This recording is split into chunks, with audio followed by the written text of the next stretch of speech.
Thank you very much. I hope everyone can hear me all right. Yes. And thank you so much also for inviting us on this very important aspect of waste management, which is innovation in waste management. What I'll do is I'll begin with putting some of my thoughts on the subject.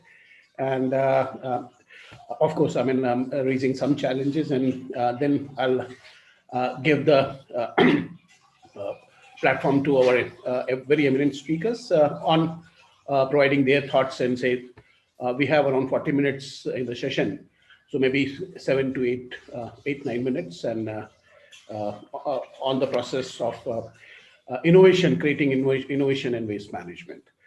So just to give you a little opener on why we are looking at this area.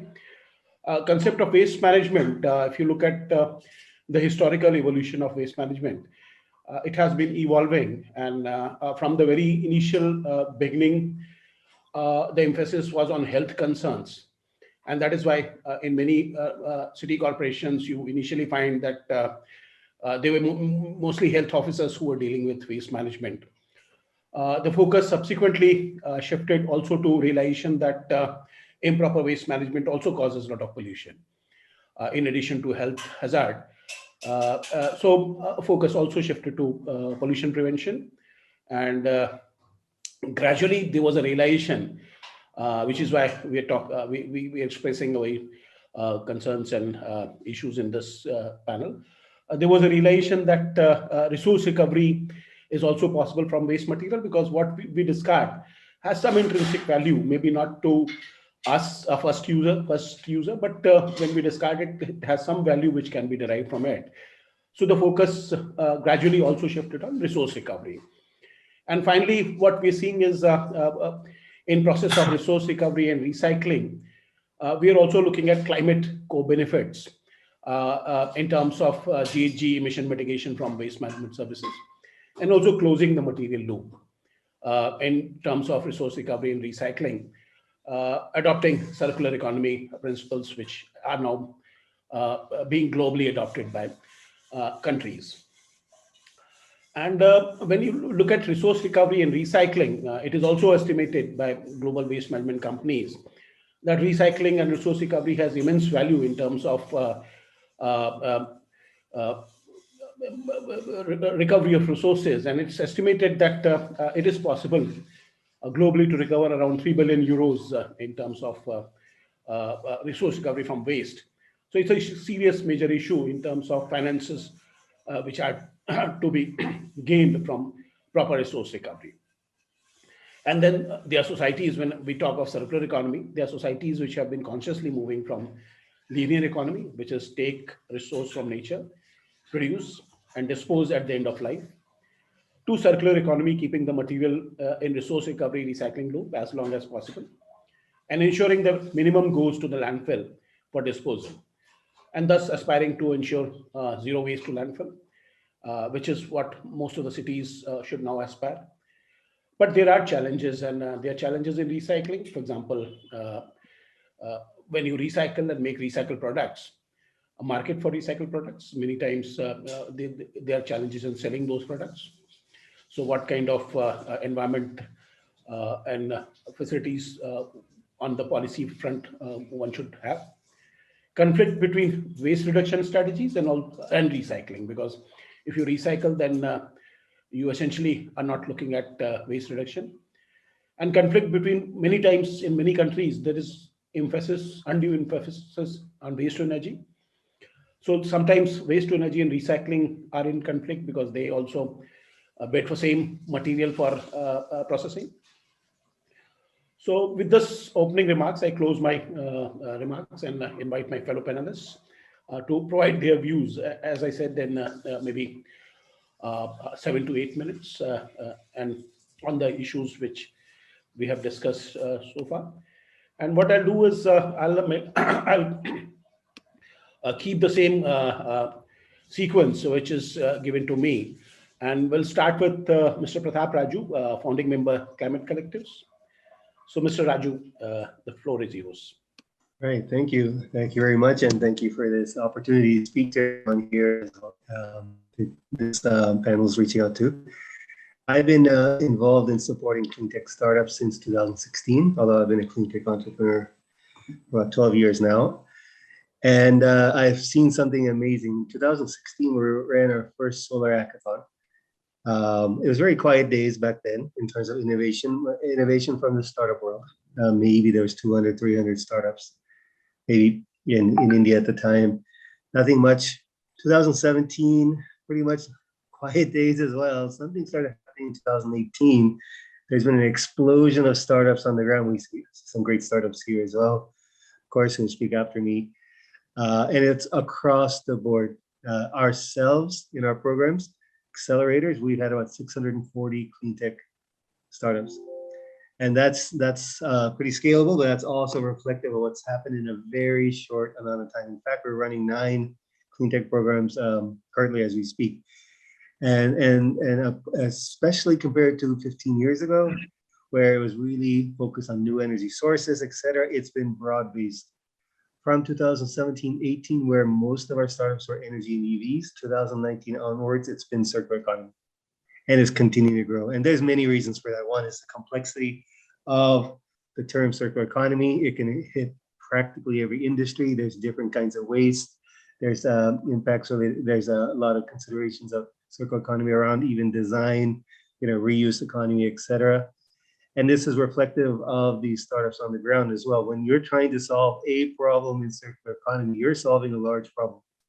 It may be one waste area, it may be one industry, but industry is large.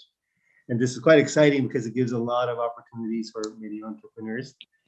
One thing I have also started to see, we run an angel network called Climate Angels Network, and our own fund is coming out in April, Climate Seeds, is that the interest of investors is increasing in circular economy.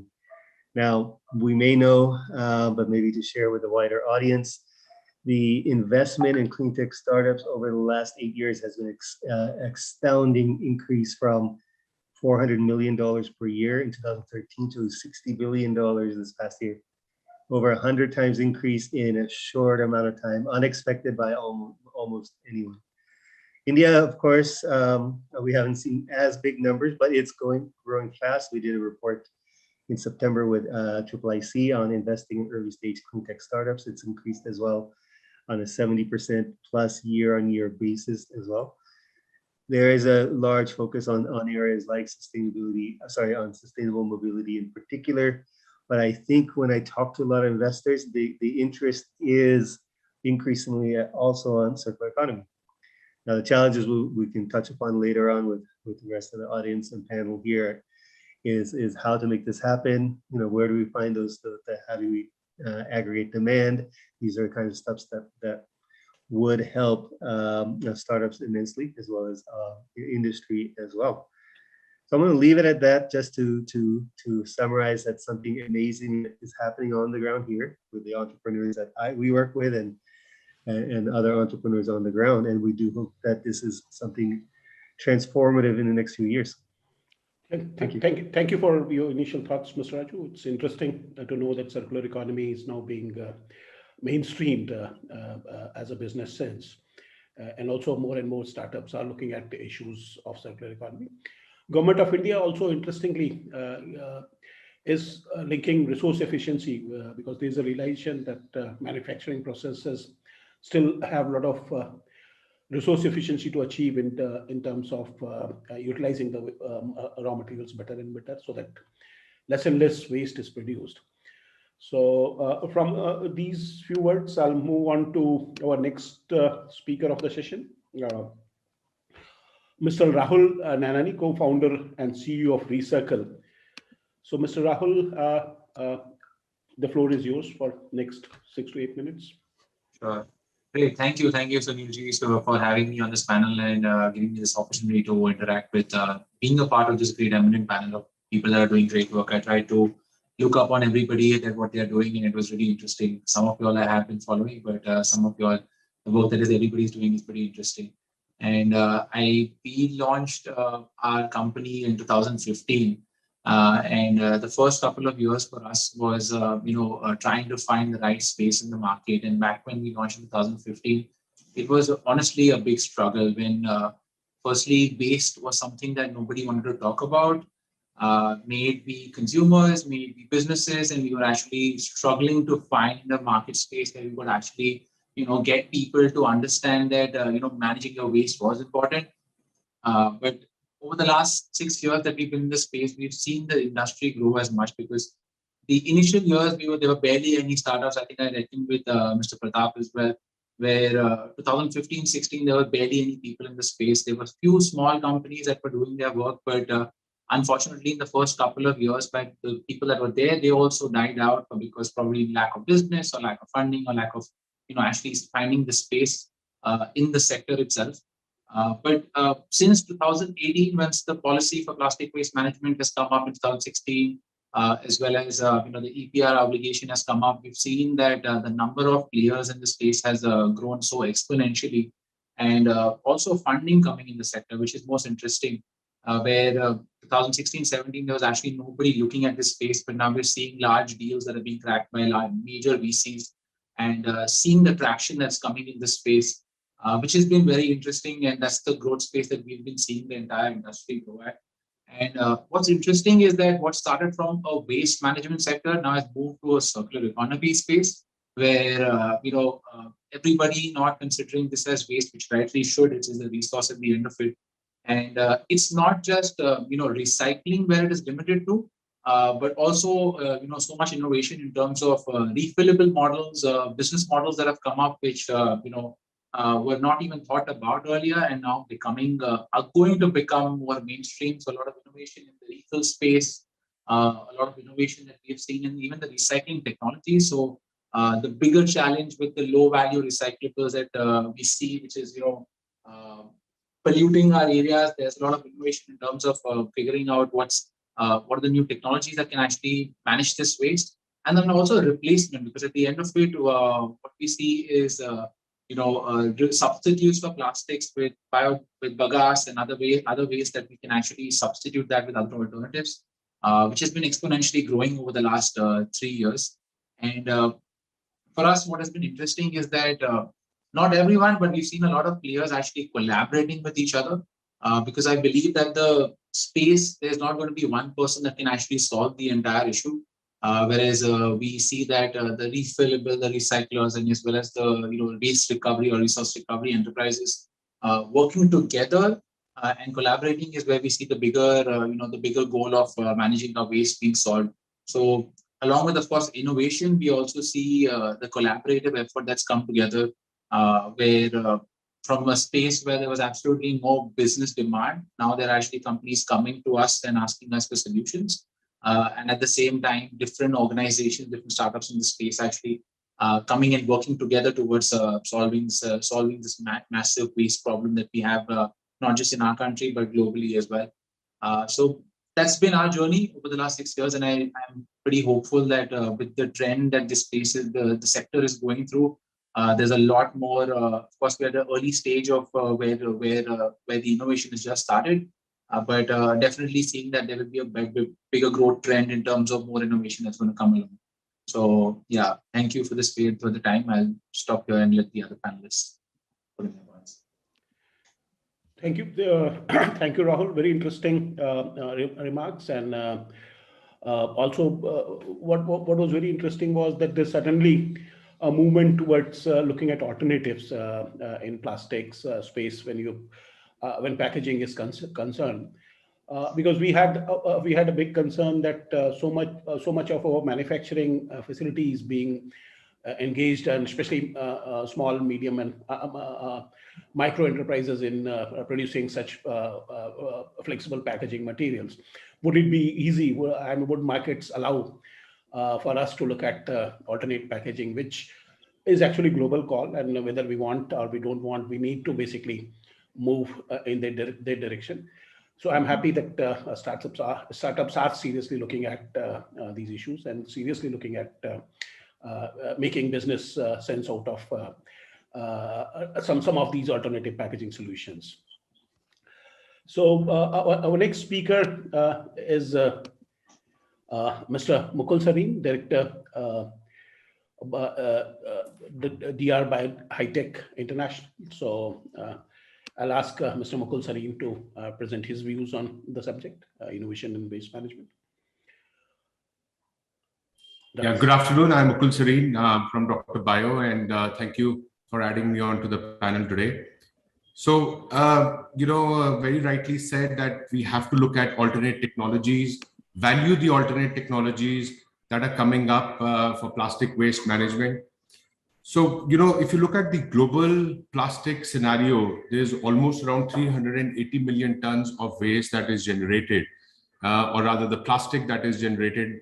And there's only 1% of bioplastics that are being used right now in the industry or worldwide. So alternative technology has to be valued, and as organizations, and we all are looking at a very high growth trajectory in the retail space, and retail obviously equates to a lot of packaging being used. And this packaging, if it is made compostable, it will definitely lessen the load on our environment. Single-use plastic is definitely a very big menace, and the government is taking very right steps in India to curb the single-use plastic. There have already been gazettes that have been announced, and if you look at the urban waste generation in India, it's almost around 62 million tons of waste annually. And it is going to reach up to around 165 million tons by 2030. So there's a lot of load on our landfills that is going to come up in the very near future. And, believe it or not, there's around 43 million tons of municipal solid waste that is collected annually, and only 31 million is dumped in the landfill. And out of this 31 million, only 12 million is treated. So, with these figures that I am coming up with, where, I'm leading to is, is a thought for organizations, responsible organizations who've signed up for EPR, who have, responsibility towards the consumer and the environment, to start thinking on the use of bioplastics. So bioplastics is it's a growing industry. It's a new industry worldwide. It's at a very nascent stage. The growth rates are almost around 30% annually. And, with the compostable plastics, our government has also taken, leaps and forward stands with introducing standards like IS 17088, to validate the right product goes to the consumer and the landfill, and it composts within 6 months. And, there are other standards in the world that are coming up with Europe and US for home compostability. So, if there's a lot of plastic waste that is generated that doesn't go to landfill or is left in the environment, if it decomposes and it goes back to the food chain, and decomposes within 6 months, compared to 1,000 years of normal plastic waste that takes, generally the life cycle is 1,000 years for the normal plastic to decompose versus 6 months for compostable plastic. That is definitely going to add, value for the generations to come. There are organizations who have, been committed to changing part of their, product offering or portfolio by certain percentage, and there are commitments coming up with various organizations that we work with to change from, plastic or polyethylene or PP based plastics to biocompostable plastics. And if this becomes a regular norm or a commitment by brand owners, it can definitely, change the future that we want our kids and ourselves to live in next few years' time. Providing your thoughts on the process, and also letting us know that journey of introducing bioplastics as a packaging material, how your company is taking it up, especially in India. Very interesting developments here. So without further ado, I'll move to my next speaker of the session, Mr. Shubham Singh, co-founder and CEO of Seedcraft. So, Mr. Shubham, the floor is yours. Yeah, hello everyone. First of all, thank you so much for having me today. And it's really good to discuss with such an esteemed panel.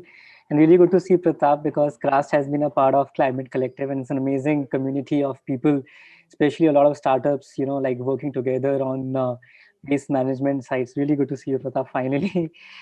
Talking about CRAST basically works towards crop waste management. We try to create value-added products out of crop waste for packaging, furniture, and for construction applications. So our journey dates back to 2017. I got a fellowship under Government of India. The name is Social Innovation Immersion Program. And the focus of this fellowship was on waste management and sanitation. So we spent a lot of time traveling to different parts of the country. At least almost for 6 months, we were traveling to Mumbai, Goa, Auroville, and just exploring what kind of waste management situation issues are there, not only in solid waste, but in other sectors as well, such as industrial waste, like slaughter industry, brewery industry, right? So we explored different models. We explored what different people are doing. We in fact met Sahas team, who was also there in one of these past sessions.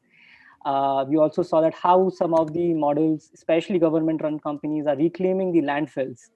So that interesting project was happening in Goa on solid waste.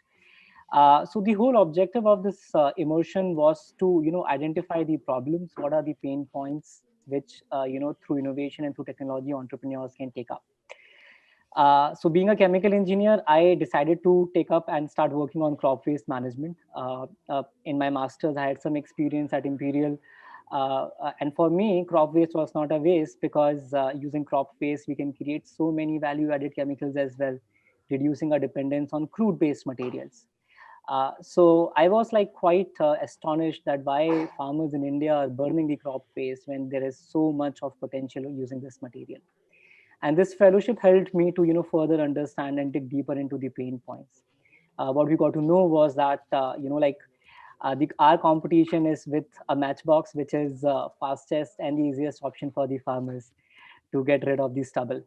And that's where we thought that if you have to work in this particular waste sector, we have to make it profitable. We have to incentivize the farmers, and that's the way to harness this waste and then get into the market. And just to give a number here, how big this problem is, India generates around 500 million tons of crop waste. Now, this is double the global plastic waste, right? So, but we don't see it as a problem. We see it as a very big opportunity. Some of the panelists are already talking about, compostable packaging, alternatives to single-use plastic, alternative packaging materials, and crop waste is an amazing material to start with. So in fact, when we entered into packaging, we entered it quite accidentally. There was a panel, government panel, and we were pitching our engineered boards for furniture to them. And this was back in January 2018, almost 6 months before Maharashtra government had announced the single-use plastic ban. And they said, can you do something out of packaging? And you were like, yeah, why not? We were getting a government grant, so we say that, of course, we'll do with the crop waste as well for packaging application. And it turned out beautifully. Like so far, we have worked around with various companies. One of them is Anheuser-Busch. So with them, we used their own brewery waste as well as, the barley waste, which beer is made. So it's another beautiful concept of circular economy, where we take this barley waste, that company makes beer out of it, we make their packaging out of it. And after usage, it can go back to composting, right? So one of our concept is also that, reduce, reuse, and recycle is not longer, it's enough, like we need to get, at some point, we need to get rid of the waste in the very first place. So with these 6-pack beer boxes, after the consumer throws the beer pack, they can put it in their kitchen garden, it becomes compost for new plants to grow again, right? So these are some of the interesting projects that we have been working on with crop waste.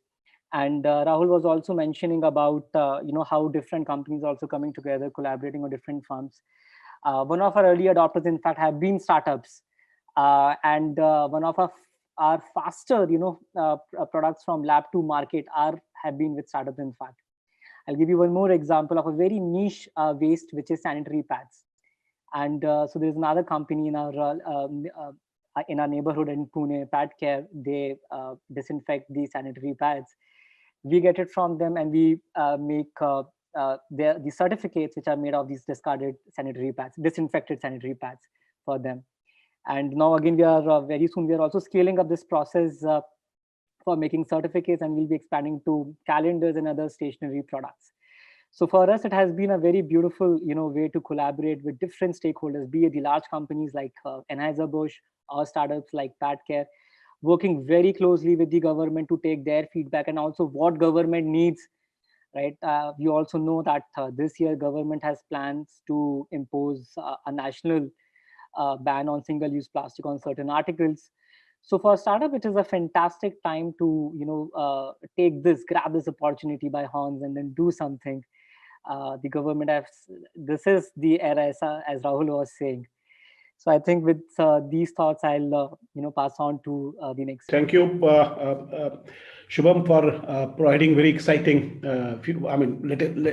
Letting us know that future is certainly exciting in terms of whether it's a ban by government which is showing us the opportunities, or burning of crop residues by farmers, which is leading us to another challenge and also opportunity in terms of how this crop residue waste can be better utilized, which also becomes a source of additional revenue for the farmers. And once you ensure that, there's every reason why farmers should be with you in terms of aggregation, in terms of collection, in terms of processing, transporting and processing this waste to value-added products, and which would eventually solve a big problem which we have, especially in winter times, early winter times in metro cities, in terms of, no one in Delhi will forget the kind of pollution we have when the crops start burning. Thank you so much for putting your thoughts. Our next speaker, also very eminent person, Mr. Pratyush Panda, Senior Director and Head Sustainability and CSR from Larsen Toubro Industries. Mr. Panda, the floor is yours. Thank you, Dr. Sunil. Thank you so much. It's a privilege to be part of this panel headed and presided by you. Thank you so much. Before I go ahead, I'll bring some focus on why we're talking about innovations for our larger audience on waste management. There are typical study report that has gone through. It talks about like by 2030 or max by 35. Half of the Indian population will be in cities. Imagine what kind of issues we have, and imagine when half of the population will be in cities. Second, nobody wants to stay close by waste management processing units. It has been an issue in India from north to south, from east to west. Wherever there is a dump yard or an incineration center or some waste management process going on, the people will shout, the resident will shout. Third, nobody wants to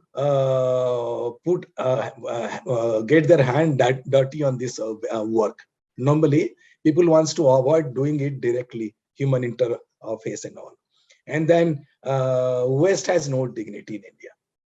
Any waste, anybody does, bringing dignity to the waste management processes, even in a big business, is very difficult in India as on today. Second, it's as on today, not a big priority for any of the state government, municipal corporation, or government of India, or any of the process. Very difficult to help them. And we have heard about some of our panelists, how difficult it for them to get convinced and do advocacy for waste management things. And within that, I'm just referring to one of the study report of Delhi universities of last year. It talks about 7 innovation that is being compiled together at DU. And some of them we have already discussed. Let me put it from again. There are 7 different way how technology innovating. One is waste to energy. We talk about how we can bring out waste heat recovery. So here is a space where Minister of Environment Forest has given some focus during the last 2 years. The new age industry, those are going to put up, say, power plant or steel plant or cement plant. They've been asked to factor in waste heat recovery system into their business. That's a silver lining as on today. I have seen this in very closely during the last 2 years. Second one is software for waste management companies. So to bring out more efficiencies and effectiveness. This is what is also required. We called it in IT language SaaS. And then robot recyclers. So I personally have seen in Berlin 2.5 years back in a waste recovery site how hospital waste are being processed by robot recyclers. So what community says and no direct impact on their personal health and all, this can be done there. Then comes Internet of Things, IoT. We talk a lot about this. Is a bit costly affair, but an area which need to be done to bring out better efficiency in the entire end-to-end supply chain system. And then waste to raw material, followed with self-driven, lorries, trucks. These are also coming out. There are a lot of places in India where the hospital waste are yet to be treated. Nobody knows. No municipality has an answer how to use this hospital waste, because if they want to minimize human interface, and nobody, the moment I have seen personally in cement plants where co-processing is being done, the moment laborers knows that this is coming from XYZ hospital waste, that day for sure it will be a strike. They will not touch. Seriously, sir, they will not touch. And then robotic trash cans are also being utilized today. So among that, I was talking about more on Internet things, on which my own company L&T has also started partnering with a couple of what to call that incubation centers, including IT Madras, and trying to bring out some solutions on those lines. These are the area where the startup, which cannot expect our startup organizations or MSC sector to put up their muscles there. Rather, the bigger and large companies should come out and put it at, because they also have the 2% of CSR obligation. And CSR Act also says you can always put some money on incubation centers. I've seen Dr. Sunil, your campus, such a awesome work, innovations are going on. I believe some big corporates should come out and put their money on Internet of Things, IoT, and also on the SaaS part. These are two things. If they start doing something, lot can be done, lot can be achieved, and then automatically these products can be used by the new startups. Like we have seen a couple of startups coming out and working on this line, can easily work on this line. So this is what I thought I'll update the house about 7 innovation that is going on globally as on today with respect to waste management. Thank you, and over to you, Dr. Thank you so much, Mr. Panda, for summarizing kind of innovations which are happening around the waste sector. So now, since we have some time, and I'm sure you'll be willing to provide, all the speakers willing to provide some thoughts on some of the key issues which have emerged out of discussions which we had. The first question, which you all will know that in 2016, we had so many rules notified on waste management, 6 of them. And then we have certain others which are related to waste management, say, for example, lead acid battery or other kind of hazardous chemicals and all that. So, and we have seen that merely notifying the rules don't help. So surprisingly, like many other countries, unlike many other countries, if you see India reports 60% of recycling of recyclables which are generated. The recent report of Plast India last year actually says that it's around 70% which is being recycled, and which is without regulation. There's no regulation on recycling in the country, unlike Japan or some other country. So it's only for the economic value derived from material which is leading so much recycling happening. So my question to all the panelists is, we have also talked about a circular economy. So on the similar lines, would you like a regulatory framework for circular economy to be made in the country, or you would like market forces to guide the circular economy evolution in the country? So in the same sequence, maybe I can start with Mr. Pratap and then move on to others for providing your thoughts on the. Right. Thank you. In fact, we've been studying this topic in particular as we're putting a circular economy plan for an ecosystem for Goa. We just recently set up a new hub here in Goa. The challenge with policy is I used to be a renewable energy developer from 2009.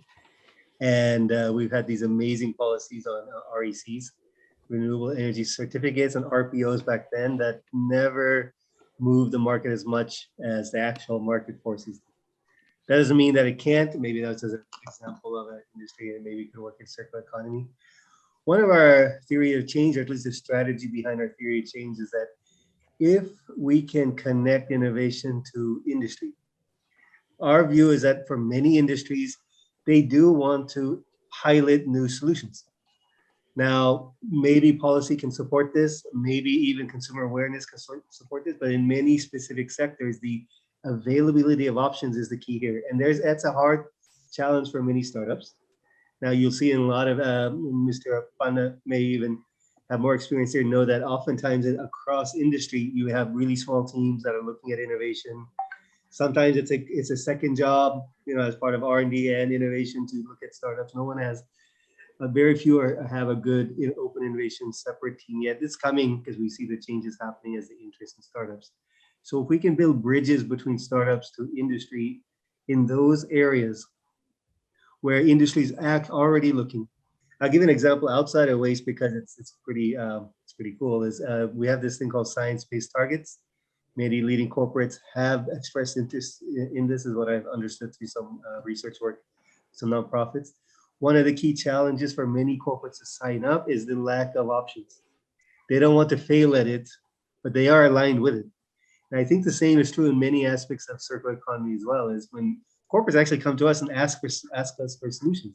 It's not an easy challenge, partially because of size of teams, partially because sometimes there is a search cost involved. And maybe I'll just give one other example again from circular economy, but in discoms. Discoms, people, there are many energy startups in India who could work with discoms. It's hard to approach. Discoms are not structured as well. We started running a program 2 years ago called Electron Vibe to connect energy startups to discoms, which would seem like a big gap. But very quickly, we got pilots last year, pilots this year that originated from this, and we're seeing demand across discounts for the same. I think these bridges are really important, and maybe not to discount the importance of policy, of course, and what it could do, but I think they can either be independent or at least for those who are in the startup world, this is where we see a lot of potential to support startups. Thank you so much. Very important initiative. Mr. Rahul, your views on mainstreaming circular economy? So I think one of the challenges that we face is that, yes, the data points from a lot of sources say that we're recycling 60% and 70% of plastic that we generate. Now, we are working across 35 cities in India, collecting 1,200 kgs of plastic every day, every hour. And I have had the chance to go visit a lot of these cities and visit a lot of these landfills. And honestly, that 60 to 70% number might be realistic for your PET bottles, or maybe your high value plastic does get collected. But when you look at your packaging, your flexible packaging, I honestly don't buy that number, that 60% of it is something that we are recovering. And the problem is not with the data, but the issue is that there is no reliable data for waste management to start with. So the sources of data that we collect is completely, I don't know where is that coming in from. Not to blame anyone in terms of where it's coming from, but the idea is that policymakers are relying on data sets which are actually not accurate at all, without having to go on ground and see what actually is happening, because most of this material is still lying in landfills, and without that value gap funding, I don't think that there is any way that it's going to get collected. The second issue that I see is that there's lots of innovation and technology that's getting developed in the Western world, but in our Indian context, I don't see that we can just simply copy paste what's happening in the West and put them into India and expect that to work. Because when you look at waste has waste is related to people in India. It's not managed through robots. It's not managed through infrastructure. It's actually people that actually scavenge through your waste, right from the sweeper at your door to the municipal collector at your who collects your waste. And that component where waste is associated with people is completely not looked at when you're looking at circular economy or when the policy changes are coming into place. The way that I see that actually big change can happen, I buy that, a lot of pilots from a large organization that Mr. Pratap was saying that, big organizations are actually looking at piloting smaller solutions. But we have passed that point of, how do we move from a pilot to actually making it a bigger, large scale, or like a big mainstream solution to it. And for that, we need the large companies. I see that, yes, a lot of the small startups are making small changes in terms of product design, packaging, but only if there is change that will happen is we need the big MNCs of the world, the global MNCs to actually take up this, circular economy as a part of their agenda. And policy could play a catalyst, but the way that I see it is that it needs to make economic sense. Now, circular economy in terms of making sure that resources stay in the ecosystem, for the smaller players to do it, it's only going to become economically viable if the large corporates are actually adopting it and making sure that the volumes start coming in from there. Because at the end of it, waste is a matter of volumes, and if you're doing 100 kgs, 500 kgs, you're not actually making that large an impact. Yes, it's a good start, it's a good pilot stage to get at, but to make it sensible for large corporates to come up, it needs to be a long-term thought process where they're investing into assets to ensure that they're looking at redesigning to start with from the scratch in terms of what they're doing, and then looking at investing into recovery and recycling and alternatives wherever possible. And that is where I see that if you look at a long-term 10 to 15-year agenda, 20-year agenda, that's when you'll see that it's more economically viable, and that's what push is going to come. Because if you just look at the bottom line, most businesses, yes, want to get sustainable, but at the end of it, they also want to make sure it's not affecting their bottom line. And that's the truth of the system. So only if they're looking at it as a large long-term solution, I see that circular economy can come up, and it needs to be the big players to make the big change as compared to the smaller guys. Policy, yes, can come just as a catalyst, but it has to make economic sense for the businesses to do so. And they have to start investing into this to see it as not as a 1-year, 2-year policy plug, but actually looking at it as a 20-year, 25-year play. Because consumers, most definitely, we are seeing this on a day-to-day basis where consumers are demanding businesses to get sustainable, and sooner than later, they're going to start picking the choices that are more sustainable as compared to the non-sustainable solutions, or businesses that are actually just taking up that effort in terms of sustainability. So that's my view. I'll pass it the mic to the other speaker. Sure, certainly very interesting. And the corporate sector has a large role to play, and very soon, I'm sure all of you are also following deliberations at COP year-on-year basis, and corporates are gearing up for hopefully looking at zero net carbon emission, and also water positive. And now they're not talking of water neutral, they're talking of water positive, energy positive. And so they're certainly surely trying to go beyond and align their commitments into what would be government in the different countries would be committing to addressing climate change issues. Mr. Mukul? Yeah, so, good thoughts, Rahul, I must say. I would like to add on, about the ownership by the industry. So we've kind of been talking to a lot of industry leaders and companies who've signed up with EPR to adopt bioplastics into their, packaging, be it flexibles or rigids. But yes, there is one common thing that everybody's been saying is that we don't want to add costs. So there are 94% of the people who want to get into a sustainable packaging, for their, for their products that they are selling, but they don't want to add costs. So one of the things that came up in my mind was that if the CSRs, so the companies who have CSR budgets, so if the CSR or the body who regulates the CSR in India, they allow the incremental cost of packaging to be burdened by the CSR budget, if the government allows that, that could probably help them, give them some initiative to use bioplastics into their packaging streams.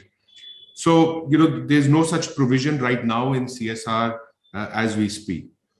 And, although there are a lot of companies who've signed up with us as an alternate technology. They've not made 100% shift, but maybe like 10, 20, 30% shift with certain organizations we work with. More to speak, they are also trying to learn the product, and learn its application compatibility. And to be frank, for the last few years that we've been working in this, the very good thing that has happened is that we've kind of established that it works in the best possible compatible way with liquors, with cosmetics, with food.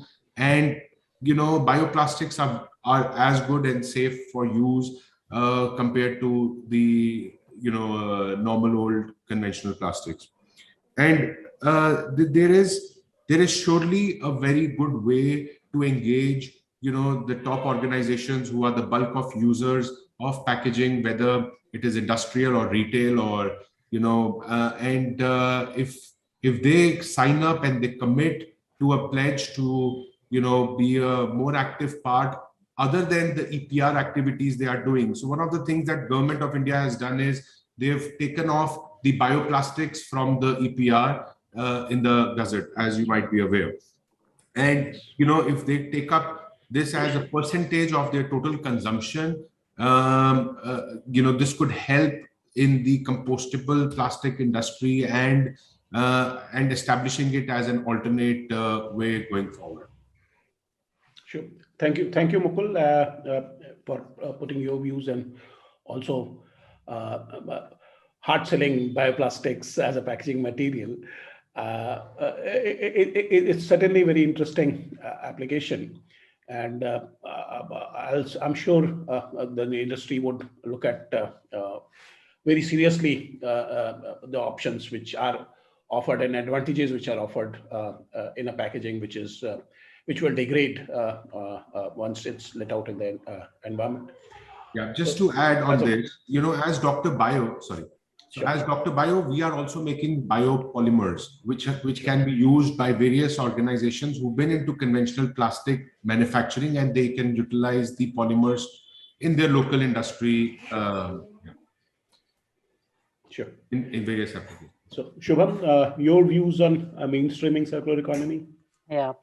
So I think, first of all, carrying from the point that Mukul was just mentioning about the CSR, and definitely it can play a very tremendous role in bridging that gap of especially the price point when it comes to that, right? Because especially startups, when they are starting, we don't have the volumes, right? With an industry partner, definitely it's a good opportunity. It's a good way to scale up things, test the market, right? But still there is a gap when it comes to the price point. And CSR can certainly play a role over there. Another thing about CSR is that, talking about the policy side, because the companies, the startups, they need to be a non-profit in order to take CSR. For profit, it is very difficult, right? So keeping innovation in mind, keeping technology in mind, I think that's an area which needs to be addressed, so that directly the CSR funds can be utilized. And there are different models where it could be mutually beneficial for the startup and the enterprise. Say, for example, I was talking about Anheuser-Busch, right? So if they have been able to utilize their CSR money, right, whatever they are utilizing goes back to them, right, in a way, because they are the ones who are getting the product at the end of the day. So, looking into the synergy of such partnerships, I think that's one way to scale up the circular model concept. As a company, one of our model, in fact, to take it to scale is to set up these decentralized facility and also license and franchise this technology. And I also believe that startups should also be very open on exploring the franchise model or the license model, because that's one of the best way to scale up, not only in the Indian geography, but also outside India. That's another way. The third thing about policy and regulation that I would want to touch upon is, especially from the government's end, since startups are coming up with new materials, innovative materials as an alternative, there could be some tax subsidies that can be put into place. I was, in fact, in July, I was a part of a furniture cluster, which was in fact chaired by one of the ministers, MSME minister. And when we were going through, for the materials that can be used in the furniture cluster, there was no non-wood. It was wood, metal, plastic, steel.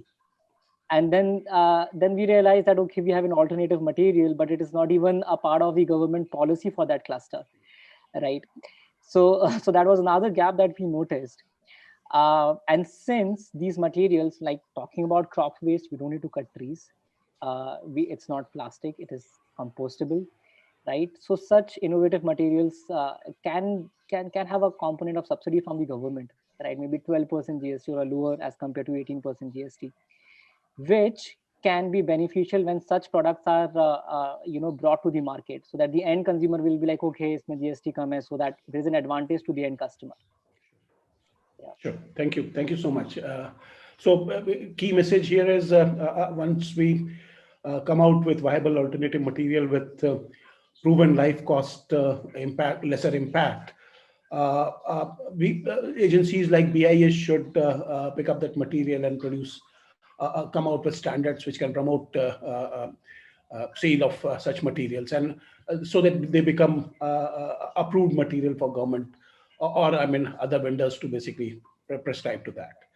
Mr. Panda, your views? Yeah. I was thinking very deep while listening to Mr. Suba, Mr. Rahul. I'll start it from where Mr. Pratap has left it about science-based target initiative, the net zero. You know, Suba and Rahul, for you, these are the same MNC who does best of the work. Say the co-companies in Europe, they have details of each bottle produced, and then they provide dynamic data to their own government in Europe, but they don't do in India. And India CSR is there, but in Europe there is no mandatory CSR yet there. What does it mean? It very clearly says that there is a space in India with respect to our regulatory system. Number one. Number two, today we don't, like SBTi and all, the same companies, MNCs are doing it in a big way in Europe and US, but they are not doing it in a big way in India with their subsidiaries. If they sign net zero there, they'll take short-term targets in India. You know, this is how people are playing. So precisely what I'm suggesting, maybe Dr. Sandeep, maybe one government policy has to be very robust and very clear, in one way, with respect to circular economy, SBTi, even EPR and all those things. And in second hand, the government must also provide some kind of initial taxes and subsidiaries policies, so that company not depend on CSR or any other playway process, so that for initial certain area, certain time, till the market gains up, they are ready with their higher cost of production, which will take care. Maybe they may come after 2 years or 2.5 years or 3 years. So that part can be taken care of. Number two, I'll suggest maybe all our incubation centers, including yours and all big organizations, must reach out to bigger corporate with respect to new innovation in the sectors. Yes. So that every time a startup comes out and do not reinvent the wheel again and again and again, so that they can save this cost and straight away go on to a replication mode. Third one is, can it be a part of our school curriculum in the high school age, so that the student, those are coming out after 10, has a sustained behavior in their life to lead a low carbon lifestyles. Sure. I remember 2010-11, Oracle supported CEE. I was also part of that. We started this low carbon lifestyle movement with students in Delhi. We reached out to almost 2,000 households, and students have motivated their parents to reduce their usage of everything at home appliances, and it has reflected, the impact came on their electricity bill those days. So Yes. this is what three-way I'll suggest. Sure. Thank you and back. Thank you, Mr. Panda. I believe that this was a UNDP initiative. Yes, absolutely. On which they also produce some booklets on Absolutely, sir. adopting low carbon lifestyles. Important, very important, because I mean, it's time that we also need to look at not only our school curriculums, but also our university and college curriculums, many of which are in need of urgent revising, and also incorporating aspects which make students much smarter and much empowered to take such decisions. The two things, I'm sure, if organizers give us some time, though we are through our quota of time, I believe. But originally we had 10 more minutes to our session. So if organizers give us time, to the two major issues which are emerging out of discussion with you all, one is EPR, and when we look at EPR policy framework, to me, it seems more like that we have resigned to the fate aspect that waste would be generated and how best it is collected. There should be system design for that. However, when we read about EPR and EPR development in other countries, it says that EPR is not only about waste generation and collection, but also about concepts like design for environment, design for recycling, design changes in packaging, which makes it easier for collection and recycling. And second issue, which was probably Rahul indicated on the uncertainty regarding data. So we also require a very robust waste tracking system on any waste stream, because most of it is actually guesstimates based on some numbers, based on some factors that we arrive at national database. So now I'll open it to any one of you basically to provide your thoughts on these aspects. But again, I mean, if Mr. Pratap wants, I think we can start, Mr. Pratap. I don't think I can add as much as the rest of this panel here, but I can add only one thing that may be of use, especially for startups. One of the key things, especially about EPR, is its implementation. When we do work with investors, and whenever you talk about a government policy, we don't have a great track record to really give confidence to investors. So anything with EPR that's less ambitious and doable is much better in practice, especially from the investor side. It may not be what we want, but it is something when investors are asking, well, what if, how strong, what is the teeth behind, any future policy like this? Sure. And it is an open question, and I know that when startups speak to investors about policy, it's a difficult difficult conversation. I used to be a solar developer and pushing these PPAs to investors about how sturdy they are. But I used to cover the risks of PPAs with Discoms 20 years ago as an analyst myself. So it is a game, it's a balancing act. We can't have everything perfect, but what has small teeth would really help at least the investment side or the fundraising side for startups when it comes to EPR. Yeah. So as I understand, what you're hinting at is EPR or any policy implementation probably is more important than the design of the program. So we should design a program in a manner that it's easy to implement. Rahul, your views?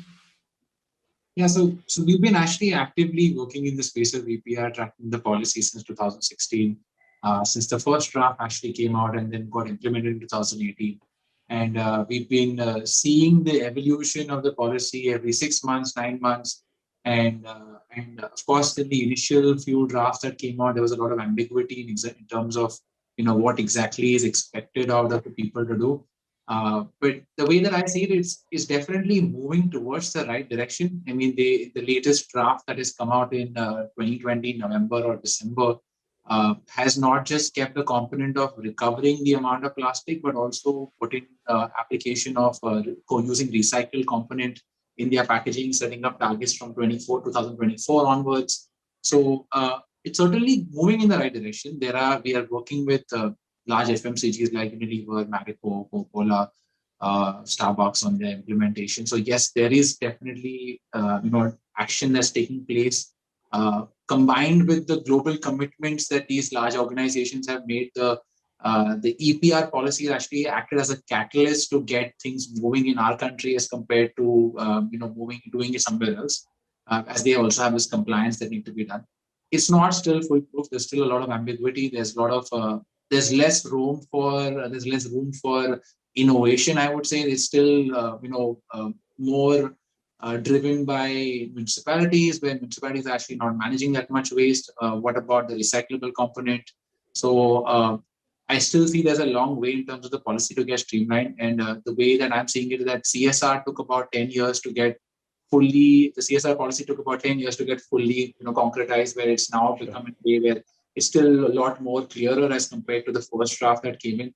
EPR policies come in 2016 and 2022. So I see it another 4 years, probably before it actually starts, becoming more foolproof in terms of, the draft itself, in terms of what is expected, and also more organizations starting to implement this. Yes, the large players have already started their work, but we need more of the smaller and the mid-sized players also to come, and clarity from the government. So definitely, again, circular economy push from the EPR policy is going to happen, but it's just a catalyst. But the big brands should not just think of it as a checklist, as just meeting the compliance and just doing the bare minimum, but actually looking at taking a step forward in terms of thinking what's next. So, yeah, that's my part.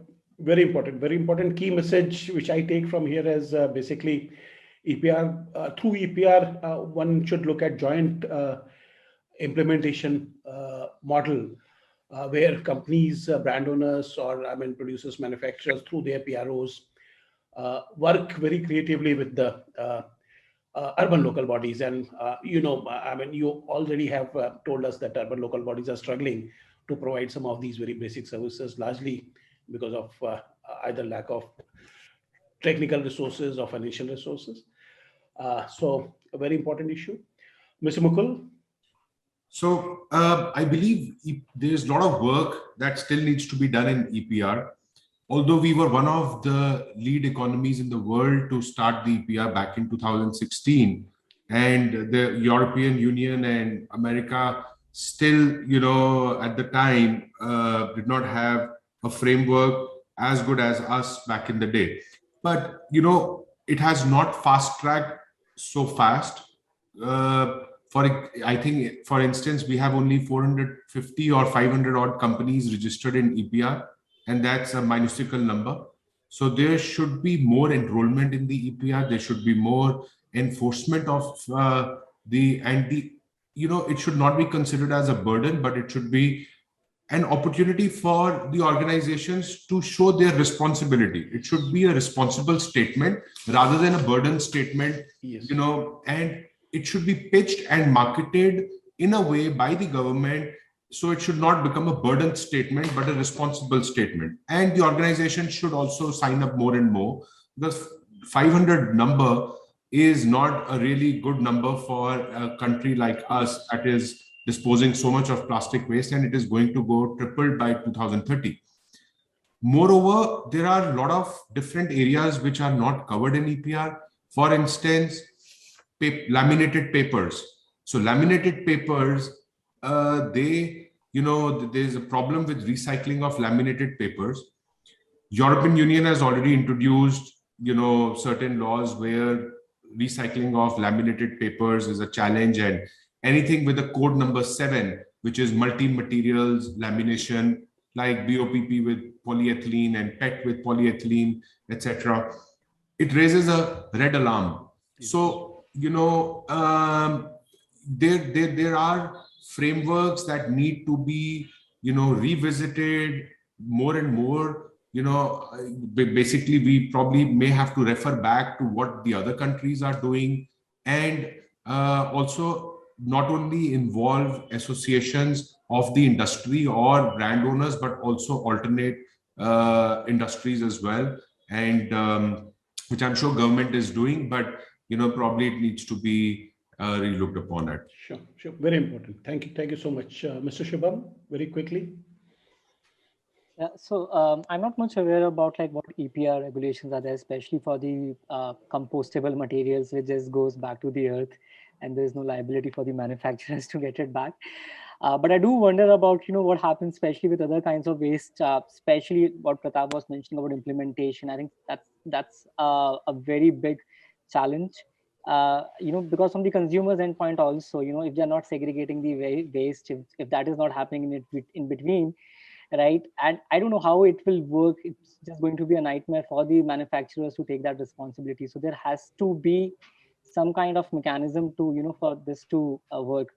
I also read about, one of these startup, it was Recycle, who is, giving it as a service. So that could be also a very good opportunity for the startups to intervene in the implementation part and then, earn something out of that. Sure. Thank you, Shubham.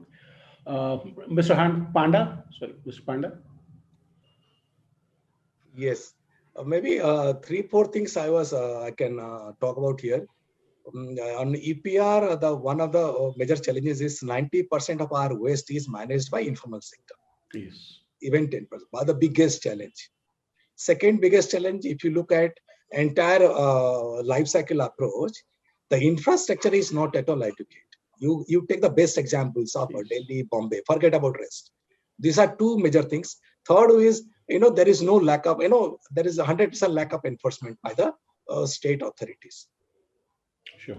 And these are the three things, probably, are the major challenges for which EPR is not showing its result in it. Sure. Yeah. Thank you. Thank Thank you. you so much. And that is why probably a joint responsibility model, which will be also very unique to India, and also kind of example for other countries to look at, where the local governance is little weak in terms of implementation, would be very important aspect. So with this, I'll thank you all, very eminent panelists, to provide your thought process.